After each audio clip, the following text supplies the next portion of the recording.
Greetings, viewers and listeners. Welcome to Business Chronicles here at Studio 84. Yes, true story, it's Studio 84 because we decided to move the studio today. My name is Solomon Tumwesigye, your host at Business Chronicles, and I am pleased to host someone today that has been in business for a while. He has quite a story, and I already know what my first question is. But first things first, we moved the studio now. It's mobile. It's definitely out of our typical studio. And Studio Business Chronicles is where we have conversations with people who have been in business and are doing interesting things to get to learn about what makes them tick, how they ended up here, their background, and hopefully inspire someone along the way. How you do it, first of all, hit up the number below and tell us how we can help you at Studio 84, either set up your own podcast or host you, or if you have a concept and you want us to walk you through getting it to life, or even if you have everything and you just need guidance on how to do it, we'll help you take it all the way. My guest today is a gentleman I've known for many years, that I knew for many years, did business with for many years, until I got to finally meet him not a few years ago, maybe 3 or 4 years ago. And I have learned a lot. He has grown in business, and I already know my first question to him is, how does he get the time to do what he does? He'll be thinking about it, but first things first, I'll ask him to introduce himself and what he actually does. Idris, you're welcome to Business Chronicles at Studio 84. Please introduce yourself the way you like to be known, and then let's have this conversation. Thank you very much for having me. And good evening. So my name is Idris Mutebi. I am the CEO and founder of a company that is now a group of companies called Get Quick International. Yeah. So we in brief, we when I say GQI, Yes. just know I'm talking about Get Quick International in full. So GQI is a group of companies with our headquarters here in Dubai. Yes. And eventually spread out in many countries with a big office in Uganda, where I'm from.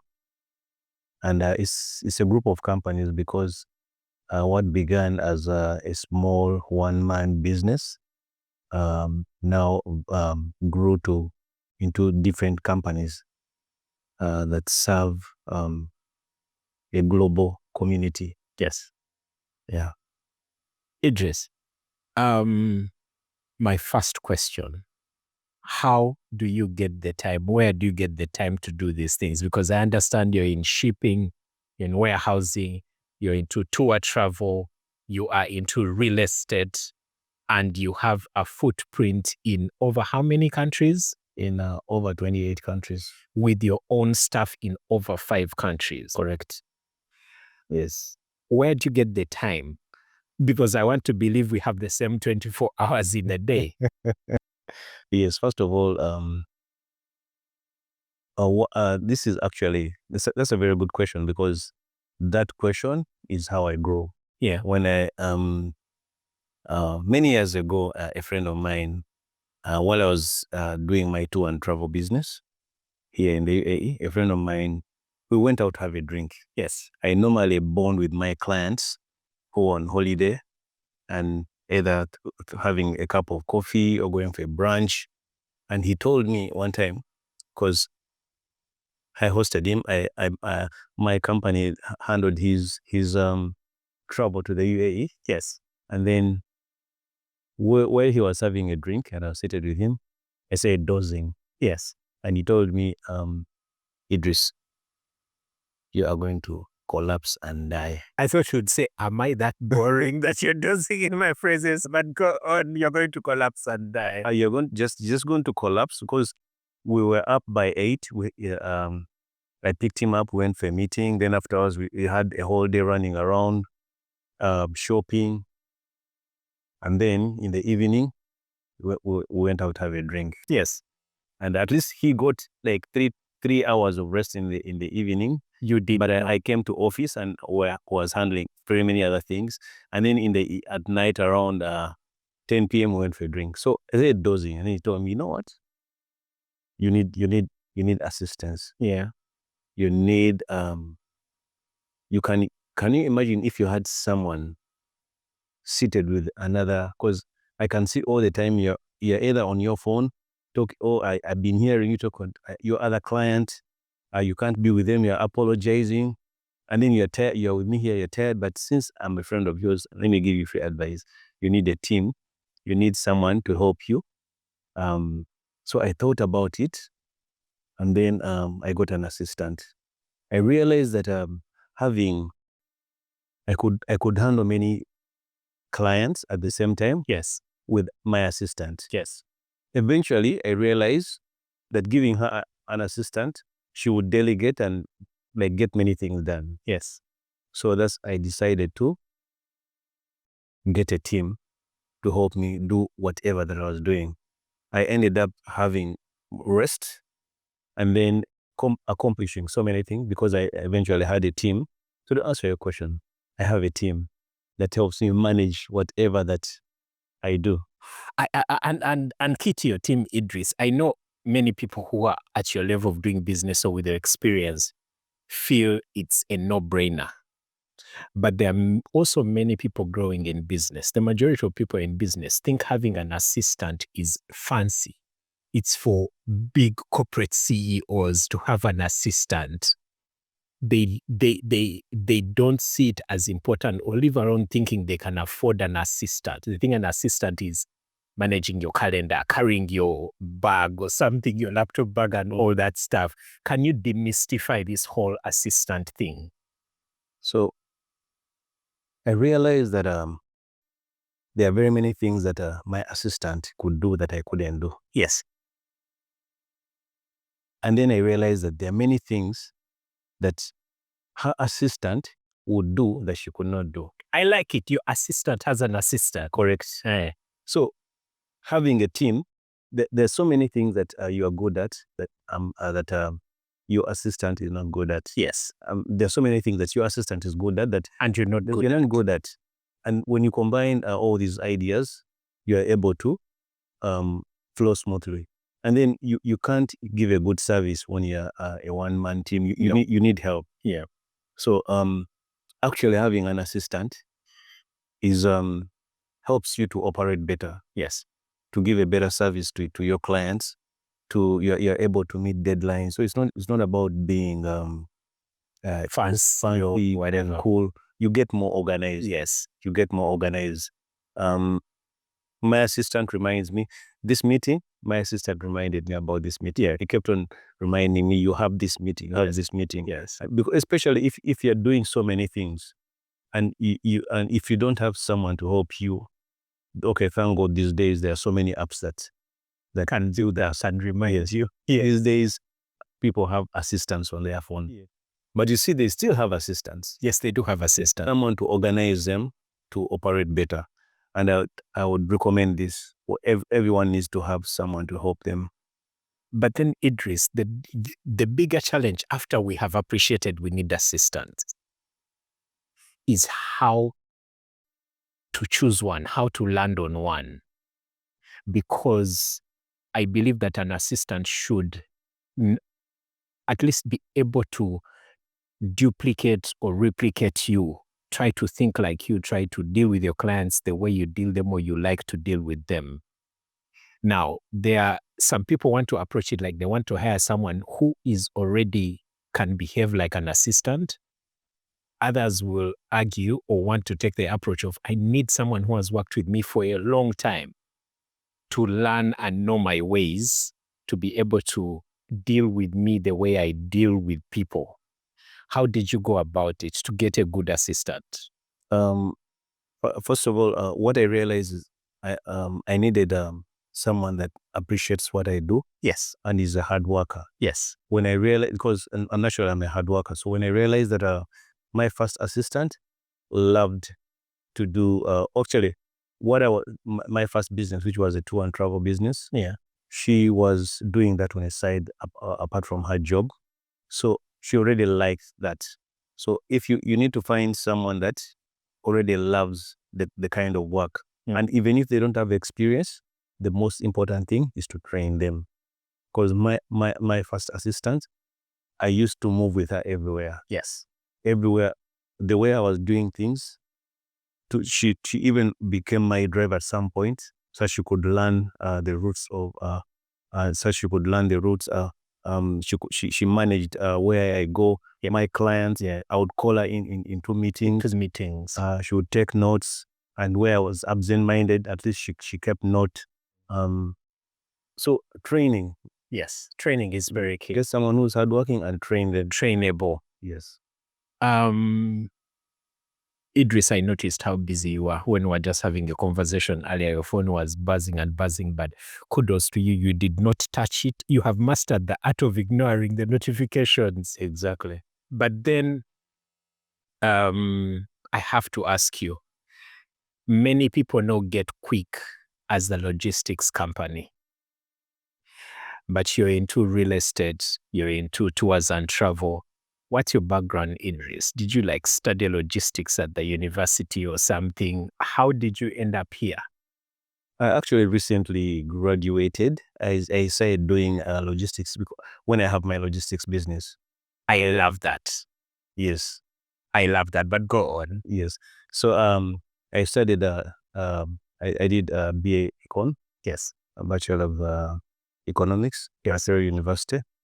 And but I grew up with a single mother who taught me to work. Every holiday I used to, from school, I used to work with her. So that background of working, she used to tell us that she used to tell me that I'm making my own school fees.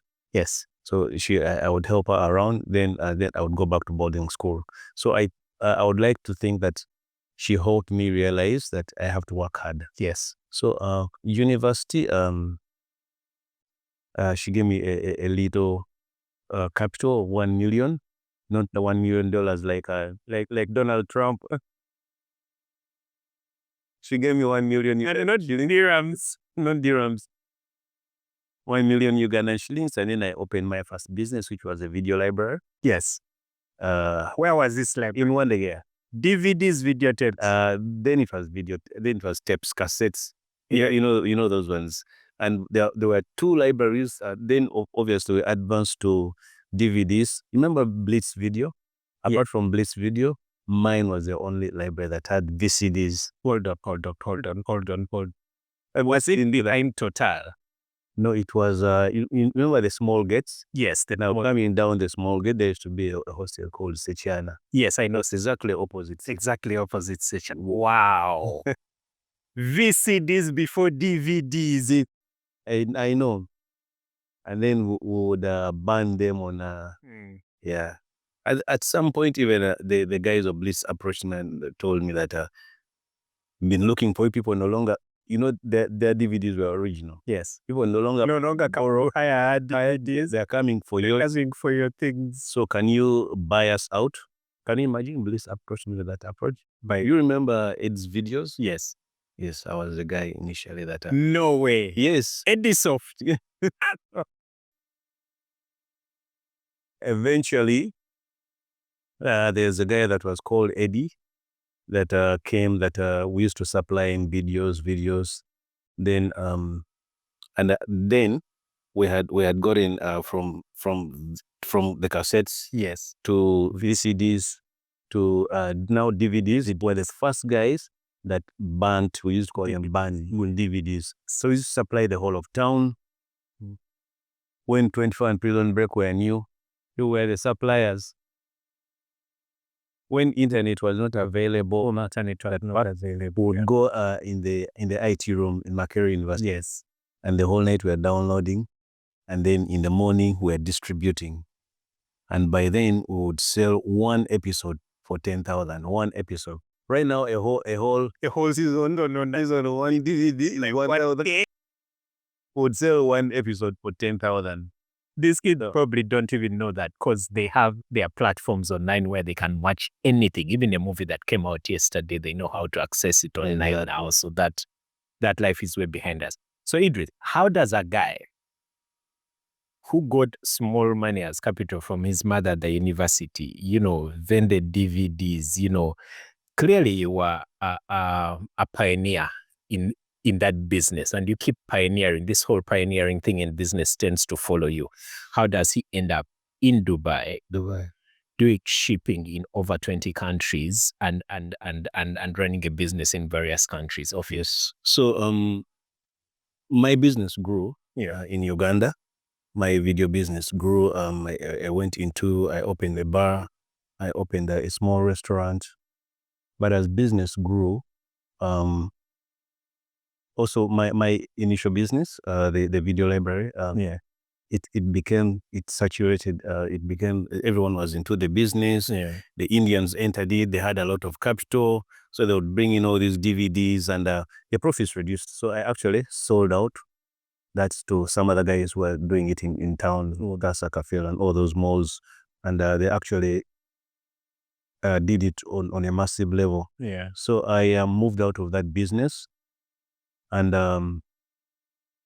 I decided to come to Dubai, and it was a short holiday. My mother, God rest her soul in peace, she sent me to Dubai to come and think about have a short holiday and think about what I can do next. You had any friends, family here? I got on a plane. I didn't know anyone. No way. So I was in a hotel for 2 months, thinking about what I should do. So a few friends of mine who found out that I'm in Dubai asked me that, hey, how do we come to Dubai on holiday? We see you're moving around, taking pictures. Yes. By then, there was no Instagram, I think. No. There was just Facebook. Yes. I used to post lots of pictures online. So I helped my friends come to Dubai by helping them process visas through the tour and travel companies that I found out in the UAE. So they when they came, and they, if you text me and then I help you get a visa smoothly, and then by then the visas was so easy and so cheap, and then their friends, yes, they connected me to their friends. So I started by helping people. And then also there were job seekers who would come to the UAE to look for jobs out there. They don't know their way around. Yes. I would every day I would buy newspapers. We have a newspaper called The Gulf. Now it's only online, but before it was actual newspapers. The Gulf is only online? Yeah. Wow. Gulf News. So every day I would buy Gulf News, look for the job section. And then my friends who would call me from Uganda and Kenya wanting to get jobs, I'll tell them to apply to those. So actually, eventually people applied and they would get jobs. So, when you get a job, you're like, oh, this guy helped me find a job. This guy helped me. So it grew my business for processing visas. So even if I'm not going to help you find a job, at least I'll process your visa. And then these guys that came in, they needed where to stay. Yes. So where I was staying, I ended up renting the whole villa. It was instead of just a room. And then I signed rental agreement. Wow. Yes, I had a small room where I would help them type CVs, photocopy. That's how I would manage to rent to raise the rent. And then eventually I rented a car. These guys, they were new in Dubai. They didn't know where to go. I found my way around. I learned driving on my own as a tourist, using my international driving license. Oh, yes. Before I became a resident. So I got to know Dubai because I would move the tourists who would visit, and they pay me a small commission. Then the guys who are new in the city, I would move them around when they're going for their interviews. So I got to know Dubai that way. And I decided, we should always thank our parents too, that they took us to school. Because, you realize that you can't run this by the street, on the streets. So I decided to turn it into an actual business. Yes. Eventually, I registered my own tour and travel company. And I started bringing in groups of people. I brought in schools. I've brought in so many couples. Eventually, when I'm in Uganda, I find people, or even other countries, I find people on the streets like, the first time I came to Dubai, more, I've seen people who are on their honeymoon 12 years later. Yes. And they show me their kids are like, can you imagine our honeymoon when we really married? You told us exactly. Sometimes I bump into people in the malls, they're like, 2 others, and I can't even remember 12 years ago. So I thank God for that. But when I turned this business professional, most of the clients that came in, Yes. they started recommending my services. So my business grew organically. And then when they flew in, most people that fly in end up shopping. Yes. Like, okay, now you've taken us to all these beautiful malls, we bought furniture, we bought this and that. How do you ship our things? Yes. So I started to look for shipping companies. You're Nigerian, you've flown in with your family, you've bought your electronics. I found a company that ships to Nigeria. Yeah. But I find a company that ships to South Africa. Then I oversee the whole delivery and the whole delivery. And then through word of mouth, they recommended me to their friends, their families. And as my clients grew, as this grew, I realized, why shouldn't I make money from it? So they would pay me to shop. I was a personal shopper, but remember, this was now, apart from my tour and travel business where I only had 2 staff, I would do the tours myself with my 2 other staff. And now also this business was growing. So I decided to register a company. Yes. And then a small shipping company, because now all these companies that I was using, they were paying me a commission. So I raised my funds, and then I registered a business. Yes. Obviously, I had a license, but I didn't have premises because it's very expensive to set up premises here. Years later, I can manage. I set this up, but affording to pay rent of this warehouse is $200,000 USD a year. I didn't have that kind of money then, so I decided to work out of my car and my room. Yes. So whatever people would order, it would come to my room. My home. Yes. So I got a house help to receive people's packages. Then every day I would go back, consolidate them, take them, and then ship them off. Like that. Wow, Idris. At this point, I'm thinking there's no one here in this warehouse and office that is doing work you have not done yourself. Exactly. Actually, when we're having meetings and when I'm seated with most of my, I tell them, I package these things. I bubble wrapped, I self-taped these things at some point. Even my assistant did this at some point. Yes. So everything that they have done, I've gone through it. I did the accounts, the bookkeeping myself at some point to CEO level. And actually, I really think it's a good way to run a business whereby you know every bit. Idris. So I really love that. Humble beginnings, growing the ranks yourself and all. And I've told this story before in Business Chronicles. I grew up in a business family. My father was in petroleum business, retail petroleum. And he raised us, had a farm, had all that. And he raised us to know how to do every single thing either in farming or the petroleum business, hands-on from the time we were kids. Whether it's digging, milking cows, weeding, doing anything on the farm, from farm to table, cooking and all that stuff. Petroleum, balancing fuel, dispensing fuel at a petrol station, all that stuff we did. And then we didn't quite appreciate what he was training us for. But that's exactly what it is. When you grow through the ranks of your own business and you've done everything, no one here can bluff you. They can't tell you that, oh, I can only package 10 boxes a day, because you know what they're able to do because you've done it before. Correct. But Idris, what was going through my mind is, From the first day you decided to do this as a business to now, how long has it been? It has been 14 years. 14 years. Yes. And you've come from those humble beginnings to a facility like this.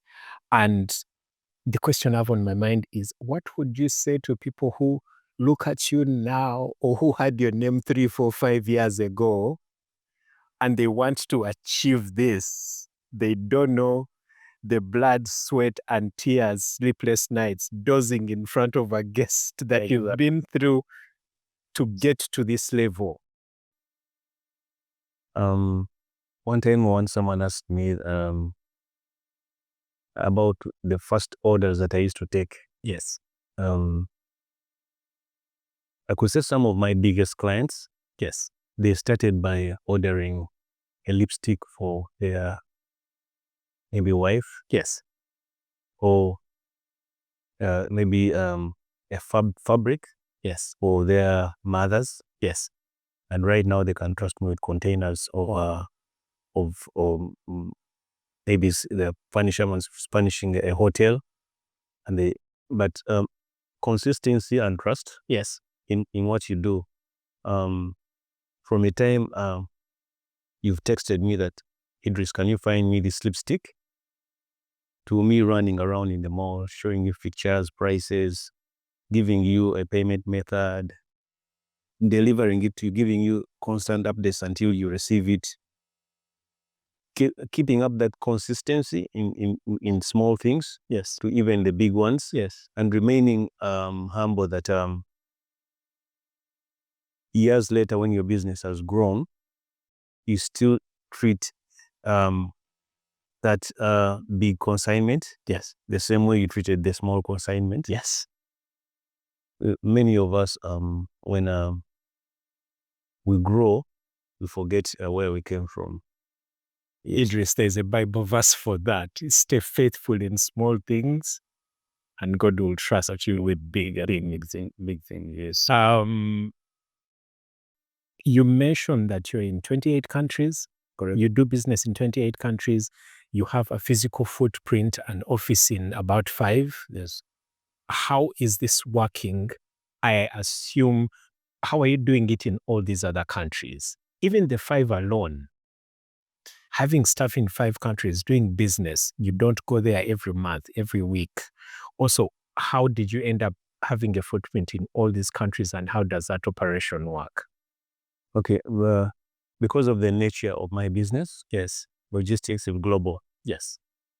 So I realized that there are markets where I have more clients, and in those markets, I decided to put a team. Obviously, I began putting there. I would go myself, visit, and then look for partnerships. Yes. Start the partnerships. Obviously, you make losses if you get a wrong partner, and then you decide you make changes. But the markets where I had more clients, I put a base by maybe putting there first one staff to do marketing, to manage our logistics, and then we realized I looked for obviously with my team for markets whereby there are more suppliers. For example, we entered China because many of our clients wanted things from China, Turkey, UK, and US. We have offices in those countries: South Africa, Turkey, China, UK, US, and Dubai. Wow. Then in Africa, where we have many of our clients, we decided to put their offices to manage our logistics, the distribution, like Uganda, Kenya, Tanzania, Rwanda, Nigeria, South Africa, and recently Zimbabwe. Yes. But this, apart from having physical offices and stuff in these countries where we have many of our clients, we decided to also partner with many people that we eventually trusted. Yes. So that we can have a footprint in so many countries. Yes. Partnerships. If, like, for example, I'll give you an example of Congo, Kinshasa.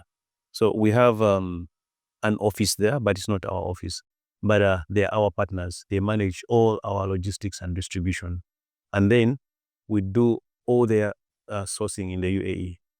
As someone living in Congo, if they need anything in Dubai, like this is our office in the UAE. So we shall handle the client as theirs, but as also ours. Yes. And then, because they also do the same with us. So to answer your question, the right partnerships, we belong to, we are members of GLA, Global Logistics Association. Yes. That's an agency whereby everyone in that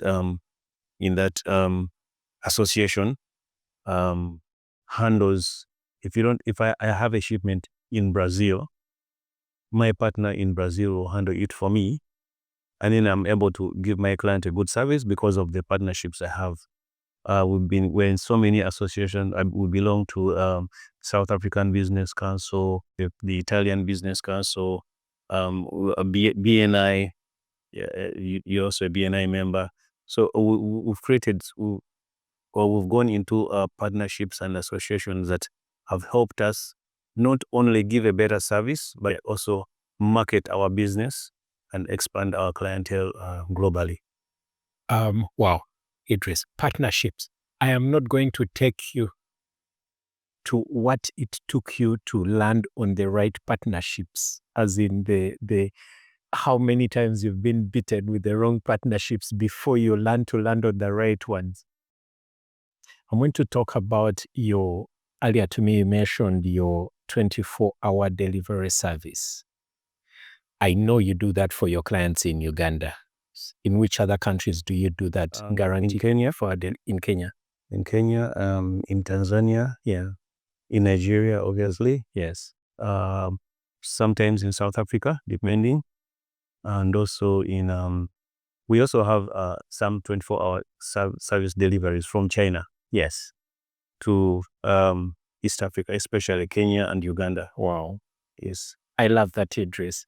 Now, let's touch on real estate. I realize we haven't been there. Yes.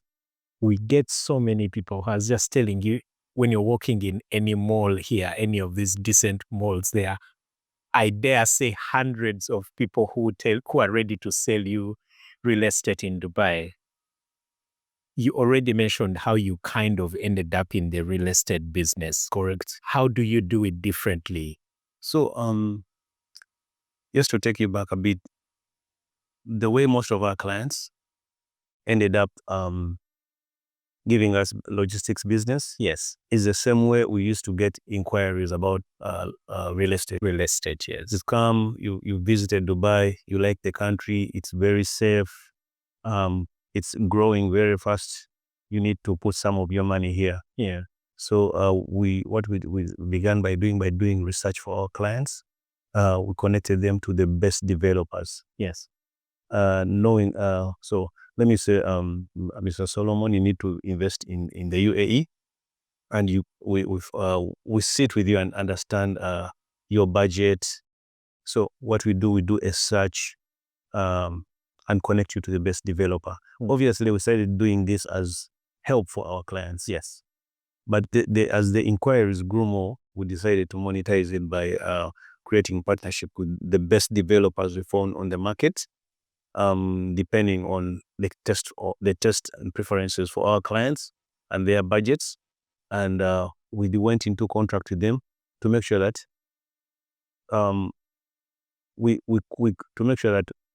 we give their best to our clients, and we give our clients their best.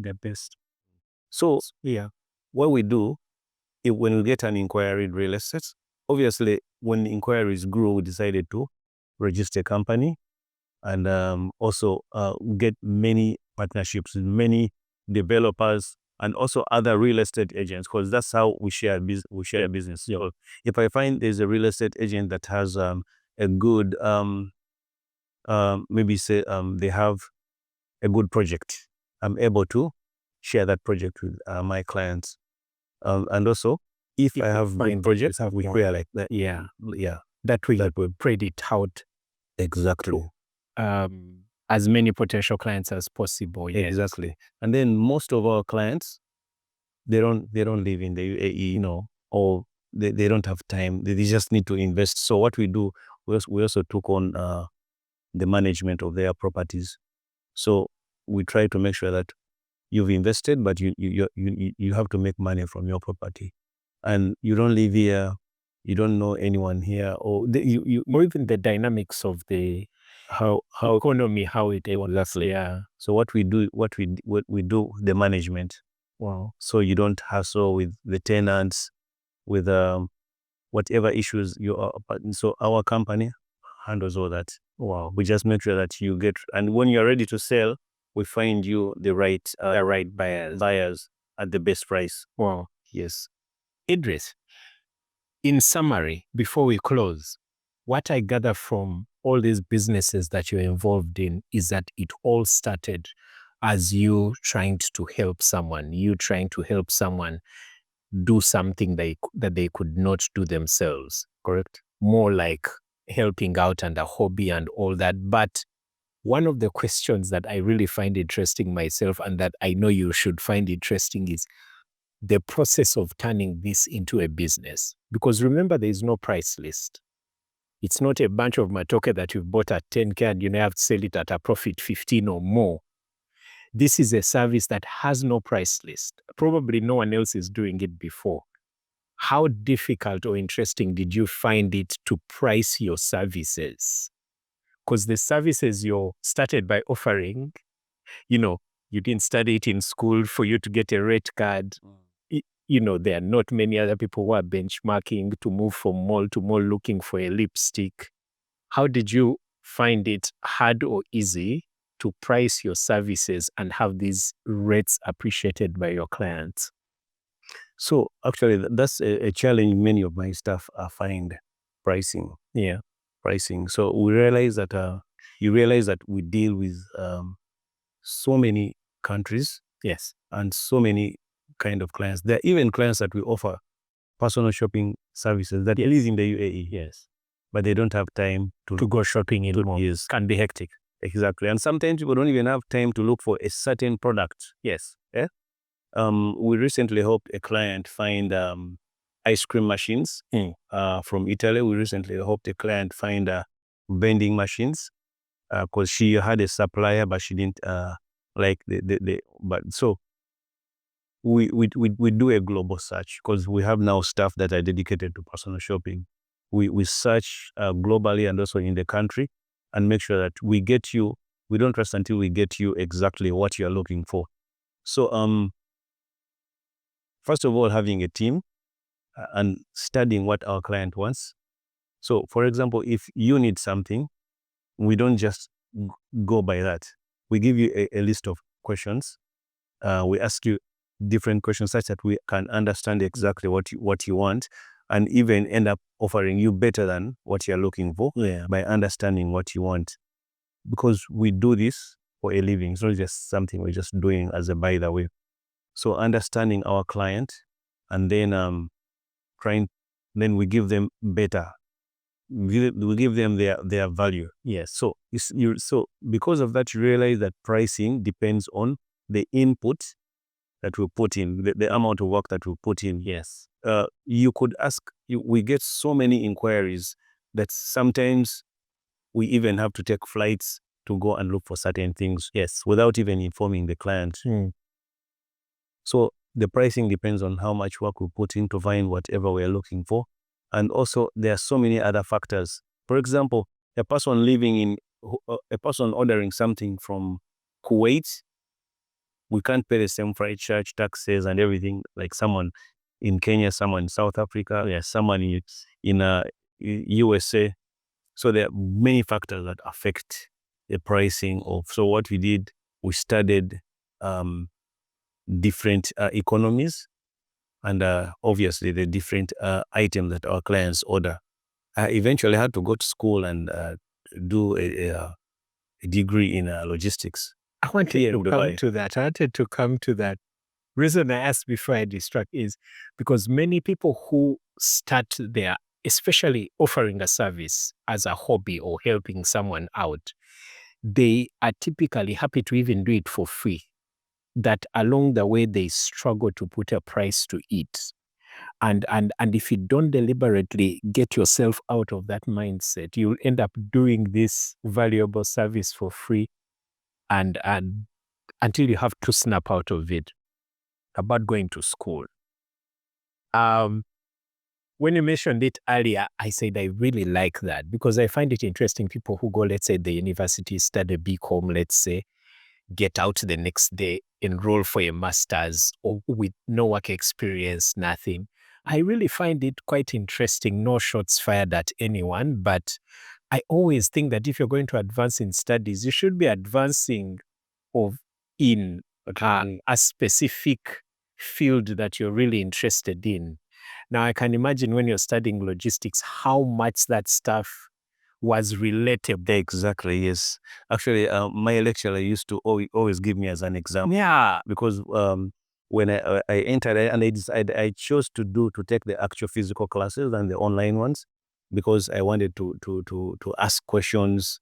So when my lecturer found out that I own a shipping company, every time he would point at me and ask questions. And I found it so interesting that most of the things he was talking about, I would hear them. Things you're going through Things every I'm day. going through, the terms that actually very many shipping companies would use, and I would go to Google and find out what does this mean. Now I was studying. Exactly. And I remember it was so interesting that when we were graduating, the guys were asking me to employ them. Oh, yeah, exactly. Because we were studying exactly what I was doing. And after this, it was so easy to even grow because I knew what to do, what to avoid, even what to teach my staff, what to avoid. Actually, I used to see people studying in their adult. Yeah, I don't know why. Yeah, why? Yes, you already a minister. Why are you going back to school? So I now knew, okay, this is the reason. People would come back to school. Yes, because And when you're in that position, you don't even feel weird or a certain way because you feel like you belong to this class, regardless of how old you are. Exactly. Idris, before we close, is there anything that you thought would touch on that you would want us to touch on for our viewers and listeners who are listening to you now? Maybe a word to encourage someone who wants to be like you when they grow up.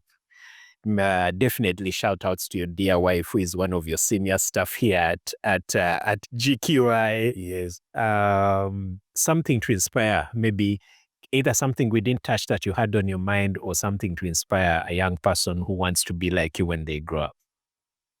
Obviously, we've talked about partnerships. Yeah. Having a team, there's nothing you can do alone. Yes. You need partnerships, especially the right partnerships, and having a team, especially a team where you have the same goal or they believe in what you're doing.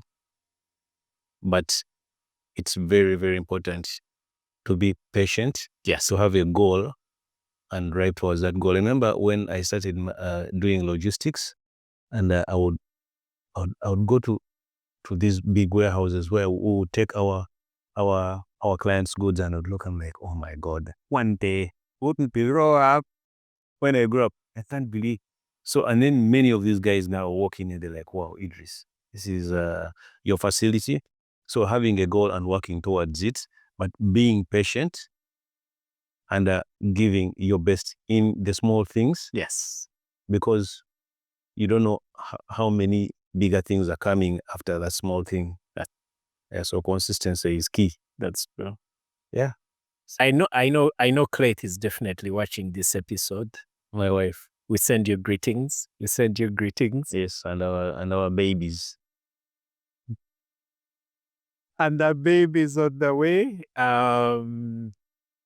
Very, very, very, maybe in our next episode, you will tell us how it is to work with your spouse in the business. Oh my God, it's very challenging, but we shall talk about that.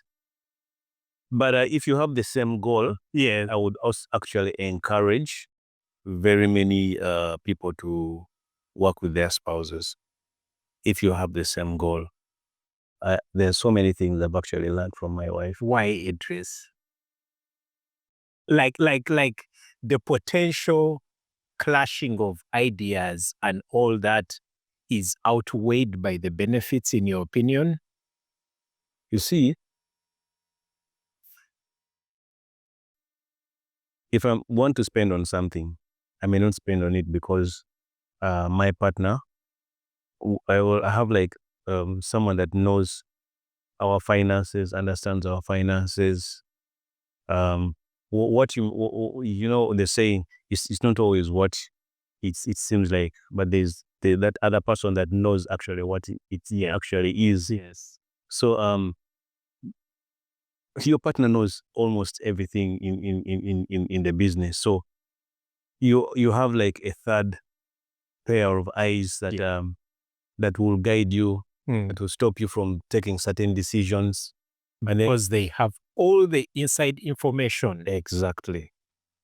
I'm actually thinking, even on the flip side, for some people who may be blessed with partners with unrealistic expectations, and I use that in quotes, they now know the standing of the business, so they also manage the expectations. Yes. Oh gosh, Idris, we're going into another episode.